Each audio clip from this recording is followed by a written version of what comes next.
माननीय कांचीराम साहब को भी कोट कोट नमन करता हूँ। भीम आर्मी के चीफ,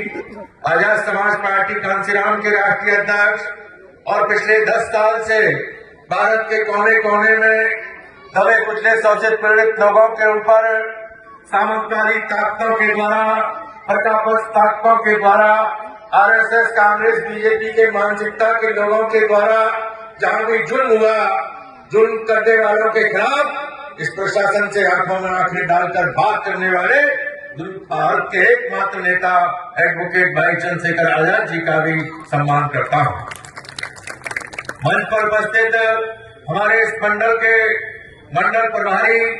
खुर्शीद मंसूरी साहब, मंडल प्रभारी रमेश चंद्र गंधर्व जी, मंडल प्रभारी हमारे पुष्पेंद्र राणा जी और मंच पर उपस्थित अभी कुनरकी से बहुत ही जीदारी के साथ चुनाव लड़े हाजी जी, हमारे इस जनपद के जिलाध्यक्ष प्रशांत जी, भीम आर्मी के जिलाध्यक्ष और सभी मंच पर बैठे हुए हमारे जिम्मेदार साथी उस्मान सैफी जी, सराफत जी, मंसूरी जी, मौलाना नाजिम जी और अभी जो पार्टी में शामिल हुए शेर सिंह बौद्ध जी, बहुत से हमारे गुर्जर समाज के साथी और हमारे तमाम वो साथी जो बहुजन समाज पार्टी को छोड़कर आजाद समाज पार्टी में शामिल हुए, समाजवादी पार्टी को छोड़कर, भारतीय जनता पार्टी को छोड़कर आजाद समाज पार्टी में शामिल हुए हैं, उन सभी साथियों का मैं हृदय से आभार प्रकट करता हूं। सामने बैठे हुए सभी हमारे सम्मानित बुजुर्गों, नौजवानों, हम लोगों को ये सोचना चाहिए कि हम लोग कभी कांग्रेस को वोट देते रहे, कभी जनता पार्टी को वोट देते रहे, कभी जनता दल को वोट देते रहे, कभी समाजवादी पार्टी को, कभी बहुजन समाज पार्टी को। क्या कारण रहा?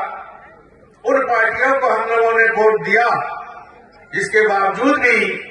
आज देश के अंदर 75 साल संविधान को लागू होने के बाद संविधान में मिले अधिकारों के बावजूद हम लोगों को इस देश के अंदर न तो शिक्षा मिल रही है, न सम्मान मिल रहा है, न सुरक्षा मिल रही है, न न्याय मिल रहा है, न विकास मिल रहा है और यहां तक कि हम निर्भय होकर अपने इष्ट की पूजा भी नहीं कर पा रहे। हमें इस देश के अंदर उन पार्टियों ने क्या दिया जिन पार्टियों को हम बार बार वोट देकर उन्हें सत्ता सौंपते रहे, उन्हें शासक बनाते रहे। आखिरकार उन पार्टी के नेताओं ने इस देश के बहुजन समाज के लोगों को, इस देश के दलित समाज के लोगों को, इस देश के अन्य पिछड़े वर्ग के लोगों को, इस देश के मुस्लिम भाइयों को, सिख भाइयों को, इस देश के ईसाई भाइयों को और तमाम बहुजन समाज की 6,743 जातियों में बटे हुए लोगों को आखिरकार हमारे संवैधानिक अधिकार क्यों नहीं दिए? मेरे साथियों, इन्हीं सब बातों पर चिंतन मंथन करने के लिए आज हम लोग उन पार्टियों को छोड़कर इस देश के अंदर अपने संविधान में मिले अधिकारों को लेने के लिए, इस देश के अंदर हमें